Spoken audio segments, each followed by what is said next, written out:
Hey guys, welcome back to another video, and I hope everyone had a great, terrific day.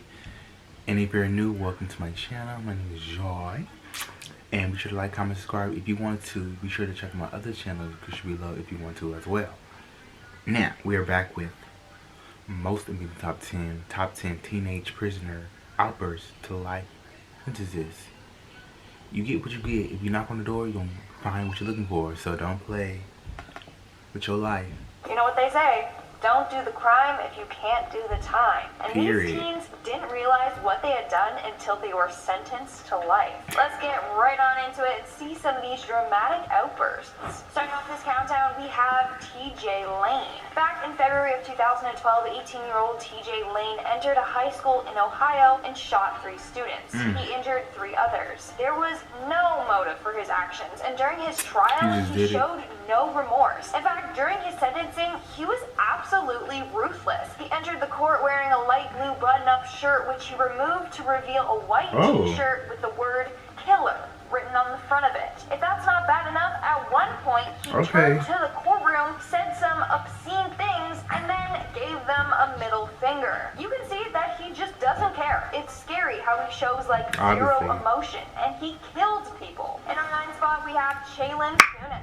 18-year-old Chaylin Funes was ruthless the night she killed a man named Eric Fisher. That night, she hit Fisher with her car, slamming him through a fence. Then she backed up, hit him again, and then dragged his body down the street. This was all witnessed by the man's family. During her sentencing, she broke down reading an apology note to the Fisher family. But the judge did not buy her apology. He even called her out, saying, and I quote, "The tears I'm seeing from the defendant are crocodile What did he tears." do? Didn't matter how much she cried and choked on her words, she was still sentenced to life in prison. Moving on to number 8, we have Dylan. Because the first one said he didn't have no attention, but what would she do? What did he do to her? Hit that like button, subscribe, and hit that bell notification button.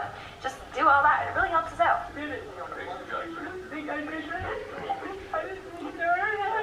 17-year-old Dylan Shoemaker was arrested and convicted of murder and abuse of his girlfriend's child. He was asked to babysit the child, but when his girlfriend returned home, he had been killed. Apparently, the kid wouldn't stop crying, and so he turned to extreme measures. But in court, Dylan was the one that couldn't stop crying. He burst into tears while delivering his final statement. Now, apparently, before he entered the courtroom, he told the guards that they should watch the performance that he was going to put on. So it could just be that him crying his eyes out was all just one big act to get out of his sentence. Didn't work, though. Coming in at number 7, we have Jacob Morgan. In 2015, Jacob Morgan set fire to his house that led to the death of his younger brother. Now, Jacob argued that he didn't do it intentionally. The fire was an accident, and he tried to save his brother, but before he knew it, the whole home was engulfed in flames. But Jacob loved playing with fire, and weeks prior, he actually set his room on fire, but was able to quickly put out the flames. In court, Jacob could not keep it together. While bawling his eyes out, Jacob can be seen praying. You should have prayed not to mess with fire. Sentence, he freaks out even more.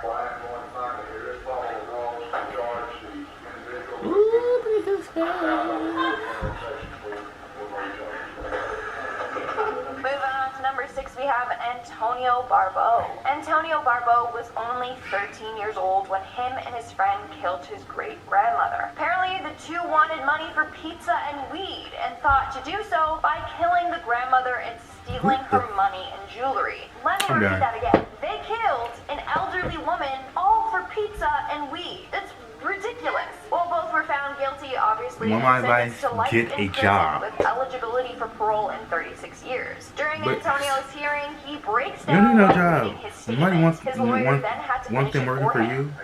Nobody wants them to work. Nobody want them to work for you. That's what I'm trying to say. Look at your attention. Look at your motives.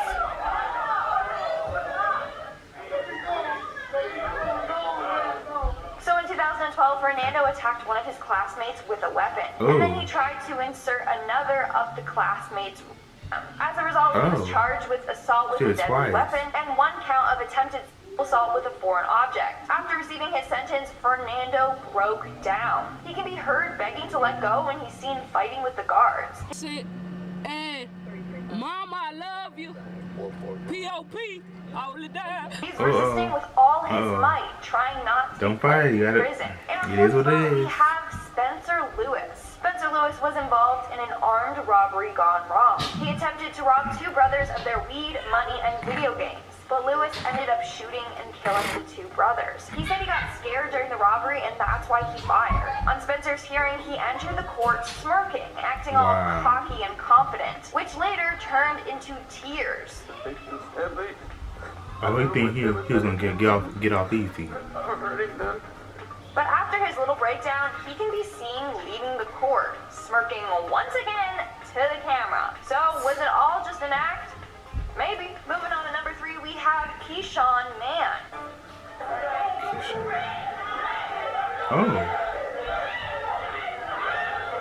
I think this teen has to be the youngest convict on the list. Keyshawn Mann was What did he only do? 13 years old when he shot and killed his mother's boyfriend, Jamel Stokes. He claimed that the boyfriend was mistreating him. Back in 2012, Keyshawn grabbed his mother's handgun, snuck up behind Jamel, and shot him in the back of the head. But his defense argued that the shooting was accidental. After he received his sentence, the courtroom went crazy. Keyshawn's family members were yelling and screaming, saying that he's innocent. And then one man got tackled and then removed from the court. Coming in at number 2, we have the collapsing duo. In this video, you can see Erica Mae Butts and Shanita Latrice Cunningham both resisting being taken away after learning that they would spend the rest of their lives locked away. Now, Landon and I did react to this video in our courtroom freakout video, so go check that out. But now I did some research and found out what they were in for. So Erica and Shanita were convicted of killing a young girl back in 2009.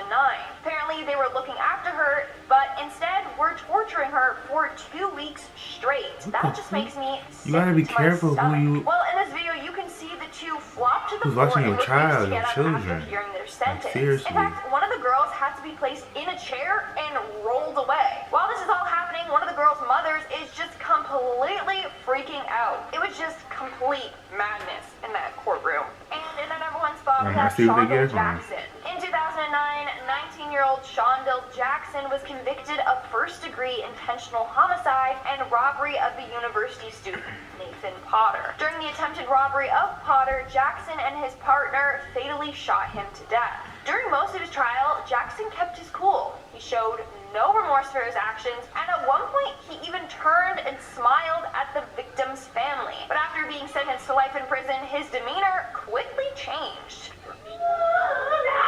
Oh.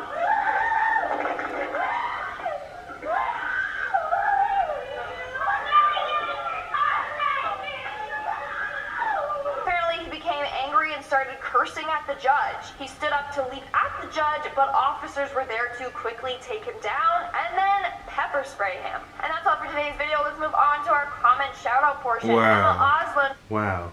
These people, it is what it is. You do something, you gotta pay the consequences. And it's either you're dramatic like the black people, you're smirking like the white people, or you're crying like the others. You know, it's just so sad. But karma is gonna come for you. Karma is gonna come for you no matter what. So thank you guys for tuning into the video. Be sure to like, comment, subscribe. Be sure to check out my other channels because you love. Until next time, have the most awesome, positive day. And until next time, peace.